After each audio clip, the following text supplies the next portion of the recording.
जय मसीह की। मैं आपका भाई कृष्ण बर्नबास फिर से आप सभी भाई बहनों का बहुत बहुत स्वागत करता हूं। पिता परमेश्वर का धन्यवाद करता हूं, उसने हमारे जीवन में फिर से सुंदर अवसर दिया हम अपने आप को उसके लिए तैयार कर सके, उसके वचन के द्वारा कांटे छांटे और उसके ग्रहण योग्य बनने पाए। हम पूरे मन से पिता परमेश्वर का धन्यवाद करते हैं। आइए हम आज के संदेश के लिए परमेश्वर से दुआ करें कि पवित्र आत्मा हमारी अगुवाई करे, जिससे हम सचमुच में उसके वचन को उसकी आत्मा में होकर के समझने पाएँ। हे अब्बा पिता, अपने अनुग्रह की दृष्टि हम पर करें और आज फिर से प्रभु अपनी पवित्र आत्मा के सामर्थ्य से हमें भर दीजिए और अपनी समझ की आत्मा दीजिए, ताकि आपके वचन को हम समझ सके, आपकी आत्मा में होकर उन भेदों को समझ सके। सारा आदर सारी महिमा आपको देते हैं, यीशु मसीह के पवित्र नाम में इस प्रार्थना को मांगते हैं। सुने और कबूल करें, आमीन। एक बार फिर से मैं आप सभी का स्वागत करता हूँ eternal life in Jesus Christ यीशु मिनिस्ट्री में। मैं आप सभी भाई बहनों का फिर से स्वागत करता हूँ। प्रभु आप सबको बहुत याद से आशीष दे और वचन में बढ़ाए, आमीन। कई बार हम लोग इस विषय पर बात करते हैं, विश्वास है क्या चीज़। यहाँ पर बहुत साफ और सुंदर तरीके से यहाँ पर लिख के दिखाया है पवित्र बाइबल में। इब्रानियों 11 अध्याय 1, 2, 3 में बहुत साफ शब्दों में लिखा है, मैं पढ़ देता हूँ। अब विश्वास आशा की हुई वस्तुओं का निश्चय और अनदेखी वस्तुओं का प्रमाण है, क्योंकि इसी के विषय में प्राचीनों की अच्छी गवाही दी गई है।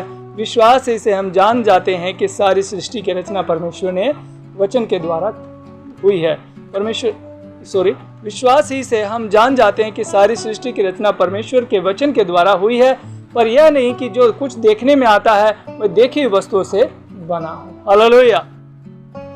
विश्वास क्या है, यहाँ बहुत सुंदर तरीका से एक ये लेखक जो है पौलुस जो है इस बात को बहुत साफ शब्दों में बता रहा है। विश्वास क्या चीज़ है, आज हम किस चीज़ पर विश्वास करते हैं, हमारा विश्वास क्या है, उस बात को समझने के लिए। विश्वास एक ऐसी चीज़ है जो दिखता नहीं और है। जैसे एक पिताजी, जैसे कई बार क्या होता है, जब बच्चा छोटा होता है, बहुत छोटा होता है और बिस्तर पे खड़ा होना सीख जाता है, या फिर वो खड़ा होने भी नहीं सकता है। पिताजी जब क्या करता है, उसे खड़ा करता है तो अपनी ताकत से खड़ा नहीं होता है, वो माँ पिताजी के विश्वास से खड़ा होता है।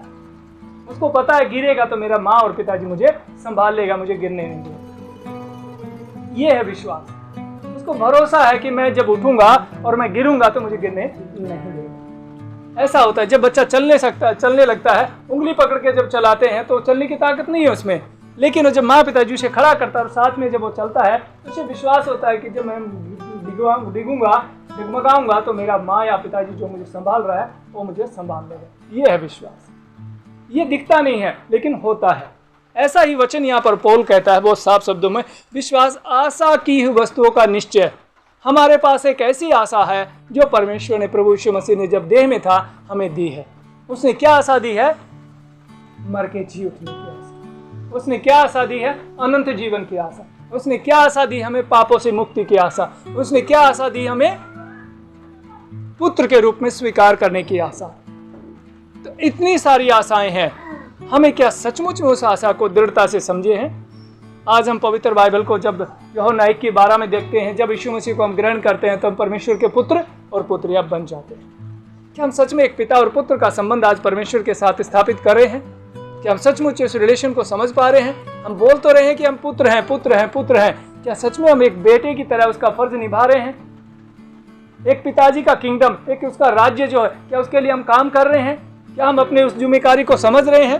तो ये कहाँ है विश्वास? अगर हम उस काम को नहीं कर रहे हैं, मान लीजिए मेरा पिताजी एक बिजनेसमैन है और मैं पिताजी का इकलौता बेटा हूँ, या बहुत सारे और भी बेटे हैं, तो क्या मुझे फर्ज नहीं है कि मैं अपने बाप का बिजनेस बढ़ाऊँ, आपके पिताजी के काम को बढ़ाऊँ, देखूँ, संभालूँ? ये मेरा फर्ज है कि नहीं? तो वैसे ही परमेश्वर का किंगडम जो है, राज्य जो है, परमेश्वर ने जिसके लिए सारा ये कायनात को बनाया है, उस राज्य के लिए ही परमेश्वर ने हमें चुना है और नियुक्त किया है, बेटा और बेटी के रूप में हमें एडॉप्ट किया है, ताकि हम उसके राज्य की बढ़ोतरी कर सके। और उसका एक ही मकसद है कि कोई भी आत्मा नाश न हो, हर एक सोल बचाई जाए। लेकिन क्या हम उस कार्य के लिए काम कर रहे हैं? कहाँ हमारा विश्वास? अगर हमारा पिताजी पर विश्वास होता है कि पिताजी ने मुझे इस मकसद के लिए चुना है, नियुक्त किया है और अथॉरिटी दिया है, पावर दिया है, स्ट्रेंथ दिया है, बुद्धि दिया, विजडम दिया, तो हमें यूज करना चाहिए। ये वचन कहता है विश्वास आशा की वस्तुओं का निश्चय। अगर हमें निश्चय है कि मरने के बाद जी उठेंगे तो हम क्या हो जाएं? तैयार हो जाएं। आज भी बहुत सारे क्रिश्चियन लोग भी इस बात में कंफ्यूज हैं। जैसे ओल्ड हम मैथ्यू में भी देखते हैं ना, सदूकी और फरीसी दो गुट थे, एक ग्रुप था। जो एक तो कहता था मरने के बाद आदमी जिंदा नहीं होता, और एक कहता था मरने के बाद जिंदा होगा और उसका जजमेंट होगा। आज भी क्रिश्चियन लोगों में ऐसा बहुत सारे लोग तो इस बात को मानते ही नहीं कि हम लोग जी उठेंगे। कोई कोई तो ऐसा भी बोल रहा है हम लोग तो पहले से ही जी उठा है, जिस दिन हम बपटिज्म लिया है उसी दिन हमारा नया जन्म हो गया, हम लोग तो जी लिया है। अलग अलग थ्योरी, दुनिया भर की थ्योरी निकाल के ला रहे हैं लोग। ऐसा नहीं है, वचन साफ कहता है। हम जब आगे पढ़ेंगे तो बहुत साफ शब्दों में लिखा है, हम आगे चलेंगे। विश्वास क्या है? एक ऐसी चीज है जो दिखती नहीं है लेकिन हमें होना पड़ता है, और विश्वास से ही हम चल पाएंगे। एग्जाम्पल के तौर पे यहाँ पर बहुत सारे लोगों के नाम दिए गए। उन्होंने कैसे परमेश्वर को प्रसन्न किया है, कैसे उनको खुश किया है। क्या हम विश्वास में हैं? अगर कहें हाँ मैं विश्वास में हूँ, तो क्या हमने परमेश्वर को प्रसन्न करने के लिए, खुश करने के लिए कुछ किया है? तो यहाँ बहुत सारे उदाहरण दिए गए हैं। उन्होंने अपने जीवन के द्वारा उन कामों को किया जिससे परमेश्वर प्रसन्न हुआ है। हम आगे चलेंगे, क्योंकि इसी के विषय में प्राचीनों की अच्छी गवाही दी गई है।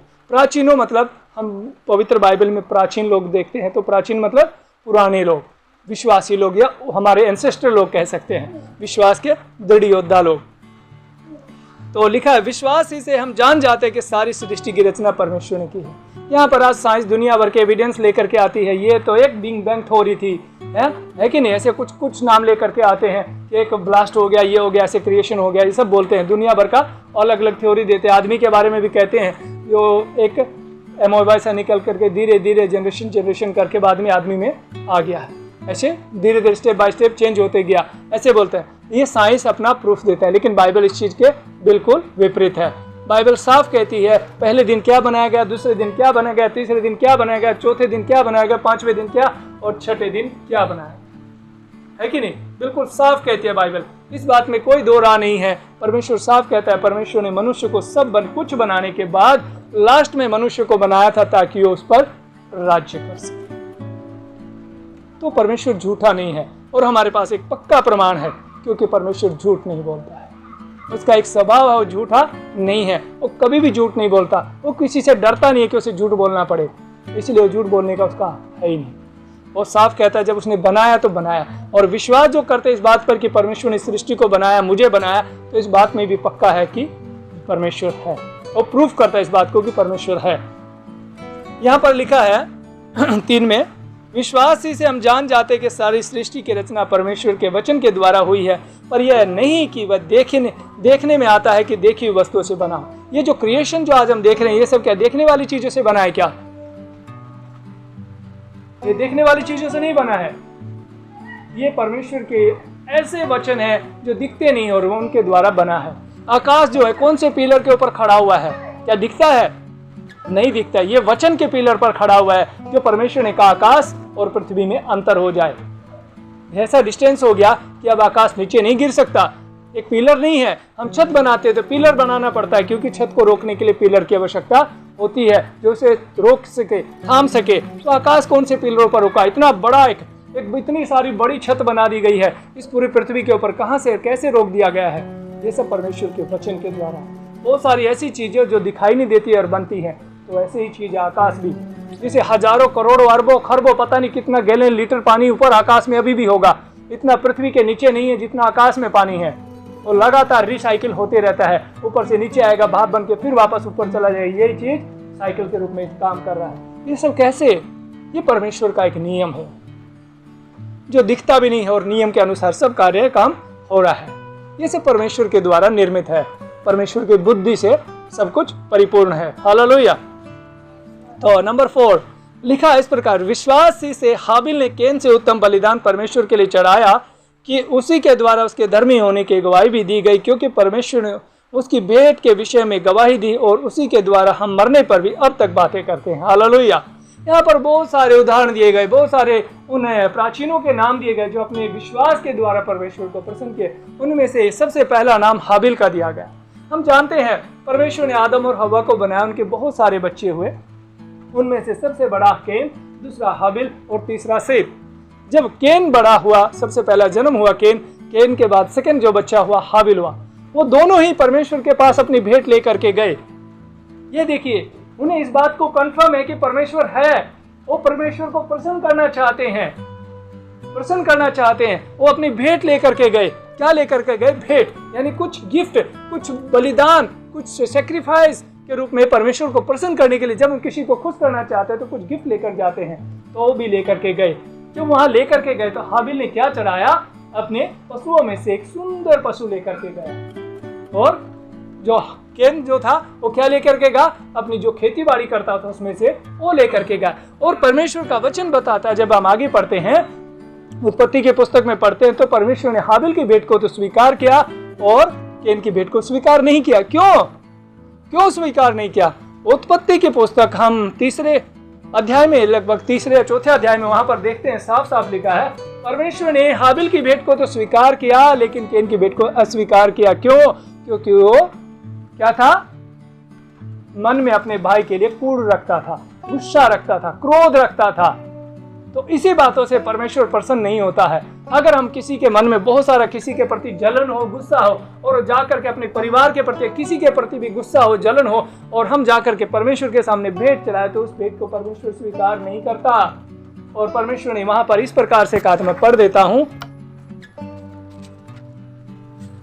कि तू भी अगर धर्म से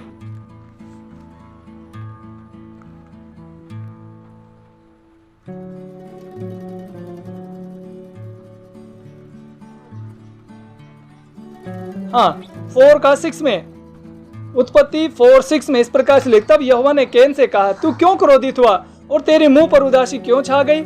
यदि तू भला करे तो क्या तेरे भेंट ग्रहण न की जाएगी? रीजन बताया गया क्यों स्वीकार नहीं किया। तेरे मन में क्या है? बुराई है, तू भलाई नहीं करता, इसीलिए क्या है? मैंने तेरी भेंट को स्वीकार नहीं किया। आज हम दुनिया भर का काम करें, अगर भलाई ना करें तो परमेश्वर के पास हमारा बलिदान नहीं पहुंचेगा, हमारी प्रार्थनाएं नहीं पहुंचेगी। इसीलिए परमेश्वर का स्वभाव अपनाना पड़ेगा, उसका नेचर लेना पड़ेगा। हाबिल का एग्जाम्पल इसीलिए दिया गया ताकि हम दुनिया भर की भेंट तो चढ़ाते होंगे, दुनिया भर के बलिदान तो चढ़ाते होंगे परमेश्वर को, अपना ऑफरिंग और क्या क्या दुनिया भर का देते होंगे, लेकिन अगर हमें उसके प्रति दया, प्रेम और नम्रता नहीं है तो सब अस्वीकार है, वो सब मीनिंगलेस है। तो परमेश्वर इसलिए हाबिल का एक नाम दिया ताकि हम हाबिल के लाइफ के द्वारा सीख सके कि हमें हाबिल जैसा बनना है, न कि केन जैसा। परमेश्वर ने केन को रिजेक्ट कर दिया, उसकी स्वीकार नहीं किया, क्योंकि वो मन में क्रोध रखता था, धर्म नहीं था उसके अंदर, प्रेम नहीं था। तो यही बात है। और नेक्स्ट फिर हनोक को देखते हैं। हनोक हम डायरेक्ट पढ़ेंगे तो बहुत लंबे हो जाएंगे, मैं शॉर्ट में नाम ले देता हूँ। तो वहां पर हनोक को दिया गया। हनोक के बारे में देखते हैं। हनोक क्या था? अपने समय में बहुत धर्मी था। यहाँ इस प्रकार से लिखा है हनोक के विषय में 5वीं आयत में 11 का 5 में इब्रानियों, विश्वास से हनोक उठा लिया गया कि मृत्यु को न देखे और उसका पता नहीं मिला, क्योंकि परमेश्वर ने उसे उठा लिया था। उसके उठाए जाने से पहले उसकी यह गवाही दी गई कि उसने परमेश्वर को प्रसन्न किया। हालेलुया। क्या हम ऐसे सौभाग्यवान हो सकते हैं जिससे हम परमेश्वर के अनुग्रह के द्वारा, जब परमेश्वर आए तो कहे, परमेश्वर तूने मुझे प्रसन्न किया। ऐसा परमेश्वर को प्रसन्न करने के लिए उसने सारे तकलीफों को सहा होगा, क्योंकि बिना तकलीफ तो उसे प्रसन्न करना अनहोना है। बिना यातनाएं, बिना तकलीफ, बिना परेशानियां तो उसे प्रसन्न कर नहीं सकते हम। क्योंकि जब तक हम किसी को क्षमा नहीं करेंगे, तो अगर मान लो हम 2 भाइयों में झगड़ा हो जाता है, अगर मैं जब तक क्षमा नहीं करूंगा उसे, तब तक तो मैं परमेश्वर को पसंद नहीं। तो नूह का कैरेक्टर ऐसा ही होगा कि उसके किसी के प्रति गुस्सा नहीं होगा, सबके प्रति दया रखता होगा और सबको एक अच्छा अगुवे के रूप में परमेश्वर के प्रति समर्पण और परमेश्वर के प्रति जो लगाव होना चाहिए उसके बारे में शिक्षा देता होगा। इसी बात से परमेश्वर इससे प्रसन्न हुआ। द बुक ऑफ हनोक में हम देखते हैं परमेश्वर ने हनोक को बहुत सारा विजडम दिया था, यहाँ तक कि उसे हेवन का भी दर्शन दिखाया था, हेवन में क्या क्या है, कैसे कैसे है, और यहाँ तक कि अर्थ का अंदर में जो हिडन चीजें हैं, जो पवित्र बाइबल में भी नहीं मिलता है, वो द बुक ऑफ हनोक में हमें देखने को मिलता है। ये दुष्ट आत्माओं के बारे में और बहुत सारी ऐसी बातें हैं, कैसे चक्र है, कैसे क्या होगा, बहुत सारी ऐसी हिडन बातें हैं जो बाइबल में हमें खोल के नहीं बताया गया है, ताकि हम और भी ढूंढ डांड करें और सीख लें। इसीलिए हालेलुया। तो आगे बढ़ते हैं हम हनोक के बारे में। हनोक के बारे में बताया वो बहुत ही अच्छा था, परमेश्वर को खुश किया। हमारा कैरेक्टर भी ऐसा होना चाहिए, हनोक से सीखना चाहिए कि हम भी परमेश्वर को प्रसन्न करने के लिए यत्न करें, कोशिश करें, प्रयास करें। 6 में, और विश्वास बिना उसे प्रसन्न करना अनहोना है, क्योंकि परमेश्वर के पास आने वाले को विश्वास करना चाहिए कि वह है और अपने खोजने वाले को प्रतिफल देता है। अगर हमारे मन में 1% भी डाउट है कि हम इतना कर तो रहा, क्या परमेश्वर से उसमें खुश होगा, क्या मैं जो कर रहा हूँ अच्छा कर रहा हूँ। अगर हमारे मन में एक डाउट है तो हम कभी भी उस मकसद को, उस लक्ष्य को, उस डेस्टिनेशन को नहीं पहुँच सकते। एग्जाम्पल, अगर मैं कंफर्म है कि एक दिन प्रभु यीशु मसीह आएगा, मुझे ले जाएगा, तो उसके लिए मैं कोशिश भी करूँ।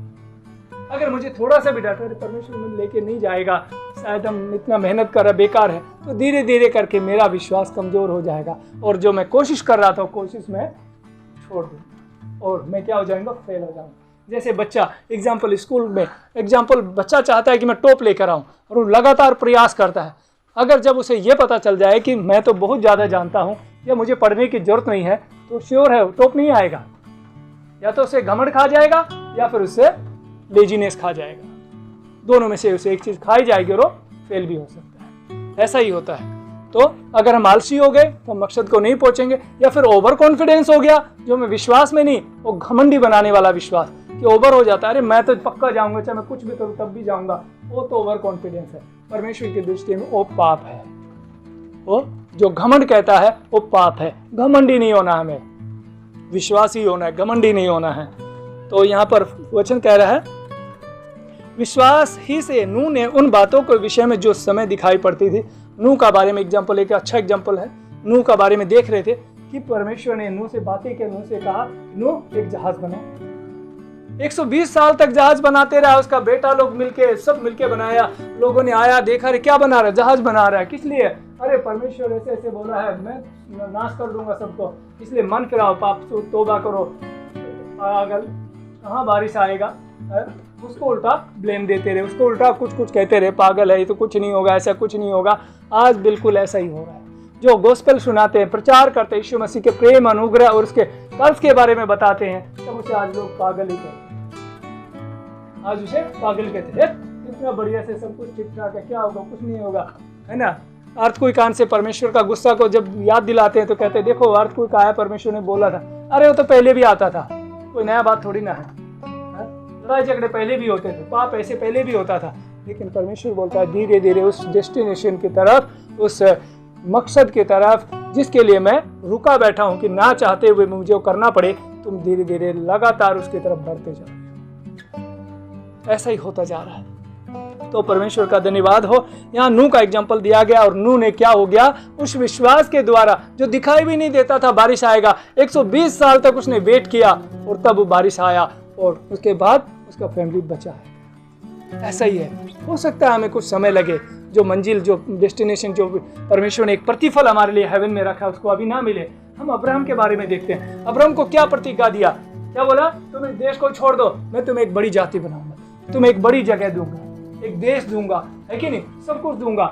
तब क्या हुआ? तो जाते ही हो कनान देश में जाकर के बोल दिया लो ये ले लो तुम्हारा। ऐसे बोला है क्या? नहीं, ऐसे नहीं। हाँ बोला जितना तुम्हारा आंख चाहता वो सब तुम्हारा है, लेकिन उसको नहीं मिला। इसहाक हो गया, इसहाक को भी नहीं मिला। वो भी तंबू में रहते थे, अपना बिल्डिंग नहीं है, अपना कोई परमानेंट स्ट्रक्चर नहीं है, वो तंबू में रहते थे। इसहाक का बाद याकूब एसाव हो गया, वो तो भी परमानेंट स्पेस नहीं है वो लोग का। किस लिए इतना समय? वो जानते थे कि जो परमेश्वर ने प्रतिज्ञा की ये फिजिकल वाला नहीं है, वो हेवन वाला है। इसीलिए तंबू में इसीलिए रखा था कि ताकि हमारा विश्वास, ये तंबू, ये लाइफ जो एक तंबू का है, ये टेम्परेरी है, परमानेंट नहीं है। हमारा विश्वास परमानेंट वहां के लिए होना चाहिए, हमारा घर उधर होना चाहिए, ना कि तंबू में, टेंट में होना चाहिए। अब्राहम का बारे में बहुत सुंदर तरीका से यहां लिखा है, मैं पढ़ देता हूं। यहाँ 12 से पढ़ देता हूँ, 11 से। विश्वास से सारा ने अपने बूढ़ी होने पर भी गर्भ धारण करने में सामर्थ पाई, क्योंकि उसने प्रतिज्ञा करने वाले को सच्चा जाना था। सारा का दशा हम जानते हैं क्या हाल हो गया था। वो इतना बूढ़ी हो गया था, वो एबल नहीं था बच्चा जन्म, लेकिन परमेश्वर ने उसके वचन के द्वारा ही किया और उसने विश्वास किया। इस कारण एक ही जन से जो मरा हुआ सा था, एक ही जन से जो मरा हुआ सा था, आकाश के तारों के, समुद्र के तीर के बालू के समान अनगिनत वंश उत्पन्न हुए। अब्राहम कितना 100 साल हो गया, बूढ़ा, बिल्कुल बदन कांपने लग गया, कमजोर हो गया, तो भी वो क्या था, ऐसी दशा में मरने वाला था। बोल रहा बिल्कुल मरा हुआ सा था, तो भी इतना सारा वंश उसका आज है। ये कैसे? परमेश्वर के वचन के द्वारा, विश्वास के द्वारा। आगे बहुत सुंदर और भी लिखा अब्राहम के बारे में। आकाश के ये हो गया, और ये सब विश्वास ही के दशा में मरे। कैसे मरे? विश्वास में ही मरे। वो लोग अपना अंतिम सांसों तक इस बात पे विश्वास किया कि जो परमेश्वर बोला है वो होगा। भले उस चीज को, प्रतिफल को नहीं देख रहा था अब्राहम, जो उसने बोला था मैं तुम्हें एक बड़ी जाति बनाऊंगा। बेटा तो सिर्फ एक हुआ अब्राहम का, है कि नहीं, लेकिन वो बोल रहा है एक बड़ी जाति बनाऊंगा। उसने दिखाई तो नहीं दे रहा, लेकिन उसने विश्वास किया कि परमेश्वर ने कहा है वो होगा। लिखा ये सब विश्वास ही की दशा में मरे और उन्होंने प्रतिज्ञा की वस्तुएं पाई, पर उन्हें दूर से देखकर आनंदित हुए मान लिया कि हम पृथ्वी पर परदेशी और बाहरी हैं। हालेलुया। क्या बोल रहा है? उसे दूर से देख रहा है, क्योंकि पृथ्वी पर इस चीज को मान लिया कि ये पृथ्वी हमारा नहीं, हम तो ये बाहरी है, हम तो ये टेम्परेरी के लिए यहाँ पर आए हैं। असली पृथ्वी पर तो हेवन में, जिसके लिए परमेश्वर ने हमें प्रॉमिस किया है। और आज हम विश्वासी जो है, अब्राहम का वंश जो है, जो फेथ का, विश्वास का वंश है, वो सब उस हेवन का, किंगडम का, घर का वारिस लोग हैं। ये हमारा घर नहीं है, ये हमारा टेम्परेरी, ये क्या बोलते हैं, एक टेंट है, एक तंबू है जो थोड़े समय के लिए बाद में हटाया जाता है। इसलिए ओल्ड टेस्टामेंट में जो मंदिर मोसेस को जब बोला था बनाने के लिए, वो टेंट बोला था, बिल्डिंग भी बना सकता था। दाऊद ने भी जब मंदिर बनाया, उसकी इच्छा नहीं थी परमेश्वर के मंदिर बनाने के लिए, लेकिन वो उसने अपनी सोच में जो हो गया था कि तो मैं फिजिकली यहाँ पर हूँ, सब कुछ हूँ, तब उसने मंदिर के लिए तब वो परमिशन दिया था। वो भी बोला तुम नहीं कर रहे, तुम्हारा बेटा कर, क्योंकि परमेश्वर बताना चाहता था मेरा असली घर ये पृथ्वी पे नहीं है, मेरा तो हेवन में। इसीलिए टेंट बनाओ बोला था मोसेस को भी, कि टेंट में रखो, ताकि वो टेम्परेरी हो, जब उठा के जा भी सके, आ भी सके, इधर उधर ले जाया जा सके। हालेलुया। तो यहाँ पर और भी बहुत सारी बातें हैं जो अब्राहम के बारे में देखते हैं। और विश्वास हम 20 से पढ़ते हैं, 11 का 20। विश्वास ही से इसहाक ने याकूब और एसाव को आने वाली बातों के विषय में आशीष दी। इसहाक जब बूढ़ा हो गया, याकूब और एसाव को बुलाया, उन्हें ब्लेसिंग दिया। जब बहुत बूढ़ा हो गया तब उन्हें ब्लेसिंग दिया और उन फ्यूचर के बारे में भी बता दिया कि ऐसा होगा, मेरा वंश ऐसा होगा, ऐसी सुगंध होगा। बहुत अलग से सुंदर वर्ड यूज करता है इसहाक, कि मेरा जब एसाव को जो याकूब को जब वो ब्लेसिंग देता है, बहुत सुंदर, कि तुम्हारी गंध तो ऐसी है जैसे, यहाँ मैं पढ़ के सुनाता हूँ, नहीं तो हो जाएगा। तो यहाँ पर बहुत सुंदर तरीके से उन्हें ब्लेसिंग करता है। और आगे चलते विश्वासी से यूसुफ ने जब वह मरने पर था तो इसहाक इजराइल की संतान के निकल जाने की चर्चा की और अपनी हड्डियों के विषय में आज्ञा दी। अब यूसुफ जो बहुत बूढ़ा हो गया था इजिप्ट का अंदर में, जब वो मरने वाला था, अंतिम सांसों में था, तब वहां पर भी उसके पास एक आशा थी कि हम एक दिन इस बंधन से निकल जाएंगे और फ्री हो जाएंगे और अपना डेस्टिनेशन में, अपने मंजिल में पहुंचेंगे। ये सब फिजिकल में करके दिखा रहा था। क्यों? क्योंकि हमारा ये फिजिकल का वर्ल्ड हमारा परमानेंट स्टेशन नहीं है, हमारा स्टेशन हेवन में। सबकी आंखें उसकी तरफ लगी हुई है, प्रोमिस लैंड की तरफ लगी हुई है। कनान एक प्रोमिस लैंड इसीलिए दिखाया गया ताकि प्रतिज्ञा का देश, ऐसे ही परमेश्वर यीशु मसीह ने हमें प्रतिज्ञा किया है कि तुम्हारा ये घर टेम्परेरी है, असली घर हेवन में है, उसकी तरफ अपनी आंखें लगाओ। इसी चीज को फोकस करता है। ये सारे जितने विश्वासी हैं सब अपनी आंखें परमेश्वर की तरफ लगाए हैं। जैसे हमारा बहन ने पढ़ा, कहता है वो अपने बाजुओं पर लिखना, चौखटों पर लिखना, बाजुओं पर लिखना, टीका में लिखना, सब क्या लिखना? परमेश्वर की सामर्थ को लिखना, ताकि हमें भूल ना जाए हमारा स्टेशन कहाँ है। हमारा मंजिल आखिर में परमेश्वर के पास पहुंचना चाहिए, तभी हम मकसद को पाएंगे। अगर हमारा मकसद कहीं और पहुंच गया, हमारा आंखें कहीं और लग गई, उसकी तरफ नहीं लगी, तब हम भटक जाएंगे। और ऐसे ही कितने सारे और भी ऐसे उदाहरण हैं जो अपने जीवन में भटक गए। अहब यहूदी था, अहब राजा यहूदी होते हुए भी क्या हो गया? नाश हो गया, क्योंकि उसने परमेश्वर को छोड़ के बाल देवताओं के आगे और असेरा नाम के देवताओं के आगे अपना माथा टेक लिया। सुलेमान इतना बुद्धिमान हुआ, लेकिन उसको विश्वासियों में गिनती नहीं की जाती। क्यों? इतना बुद्धिमान, इतना विजडम, इतना सब कुछ धन संपत्ति होने के बाद भी उसे आज भी विश्वासियों में नहीं गिना जाता। क्यों? ये इतना गरीब होने के बाद भी, ये नूह क्या धनवान था क्या? नहीं, लेकिन उसको आज भी विश्वासियों में, योद्धा में गिना जाता है। अब्राहम क्या था? बिल्कुल खाली हाथ निकल के आया था हरान से, मेसोपोटामिया से, तो फिर भी विश्वासियों में गिना। क्यों? क्योंकि उसने परमेश्वर को नहीं छोड़ा। जो आज हम परमेश्वर में बने रहेंगे, चाहे भूखे रहे, प्यासे रहे, नंगे रहे, उघाड़े रहे, किसी भी बेघर रहे, अगर हम विश्वास में बने रहेंगे तो एक दिन उस मंजिल को, जो भले आज हमें नहीं दिख रहा है, लेकिन फ्यूचर में हम उसे पा लेंगे, क्योंकि हमारे पास एक आशा होगी कि हम भविष्य में परमेश्वर के साथ होंगे। हालेलुया। और भी बहुत सारे ऐसे एग्जाम्पल हैं। तो यूसुफ ने जब मरते समय अपनी अंतिम सांसों में क्या कहा था कि मेरी हड्डियों को यहाँ मत रहने देना, वहां पर लेकर के। ये क्या दिखा रहा है? उसका विश्वास है कि एक दिन हम यहाँ से आजाद हो जाए। ये सब बातें इसीलिए लिखी गई कि हमारा विश्वास वहां पर पहुंचे कि हम प्रॉमिस लैंड में पहुंचे। और यहाँ पर मूसा के बारे में जानते हैं। मूसा सुंदर था, उनके माँ पिताजी को पूरा विश्वास था कि एक दिन क्या होगा, परमेश्वर दया करेगा और जो ये मेरा बच्चा अभी जन्म हुआ है बहुत सुंदर है, इसे परमेश्वर अद्भुत तरीके से बचा लेगा। ये विश्वास है परमेश्वर के प्रति कि परमेश्वर अद्भुत करेगा और बचा लेगा। और हुआ भी। 3 महीने के बाद जब उन्होंने नदी में उसे बहाया तो फिर उनकी बेटी ने आकर उसे ले लिया, एडॉप्ट कर लिया और पाला और बड़ा किया। इसे परमेश्वर की योजनाएं हैं जो अद्भुत तरीके से पूरी होती हैं। और न जाने कितने और विश्वास के योद्धा हैं जो यहाँ पर विश्वास ही से राजा ने क्रोध से न डरकर उन्हें मिस्र को छोड़ दिया, क्योंकि वह अनदेखे को मानो देवता। विश्वास ही से राजा के क्रोध से न डरकर अपने मिस्र को छोड़ दिया, क्योंकि वह अनदेखे और मानो देखता हुआ दृढ़ रहा। विश्वास ही से उसने फसह के लहू छिड़कने की विधि मानी और फैलोठों के नाश करने वाला इजरायलियों पर हाथ न डाले। हालेलुया। क्या था? मोसेस का बारे में बता रहा है। उसको विश्वास था जिस परमेश्वर ने मेरे माँ पिताजी को अभी तक संभाला है, मुझे भी अद्भुत तरीके से यहाँ बचाया है, वो मुझे आगे भी संभाला। उसने जब फिरौन ने उसका सामने कंडीशन रखा, जब उसे पता चला कि उसने एक मर्डर किया है, तब बोला या तो तुम क्या करो, मेरा इच्छा के अनुसार जीवन व्यतीत करो, नहीं तो तुम को नाश कर दो। तब वो सब कुछ छोड़ करके अगेंस्ट में हो गया। बोलता हम तो हिब्री है, हिब्री लाइफ ही जिएगा, हमको आपका धन संपत्ति नहीं चाहिए, हमको कुछ नहीं चाहिए, हम तो अपना हिब्री भाइयों का साथ ही जीवन बिताए। तब वो दुख तकलीफ को सहा, क्योंकि उसके पास एक आशा थी कि मेरा परमेश्वर अद्भुत करेगा। जो प्रतिज्ञा मेरे बाप दादाओं से की थी वो फ्यूचर में पूरी होगी। उसे विश्वास था। उसने विश्वास के द्वारा ही एक मेमना, जो बकरी, जो भेड़ का बच्चा जो काट करके उस दरवाजे के ऊपर लगाया था ताकि मरी इंटर ना करे। क्या एक खून, एक बकरी का लहू हमें मरी से बचा सकता था?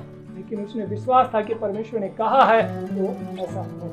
और सचमुच इजरायलियों के घर में मरी नहीं घुसी और फिरौन के जितने किंगडम इजिप्ट में जितना भी था सबके पहले उठे क्योंकि उन्होंने विश्वास नहीं किया।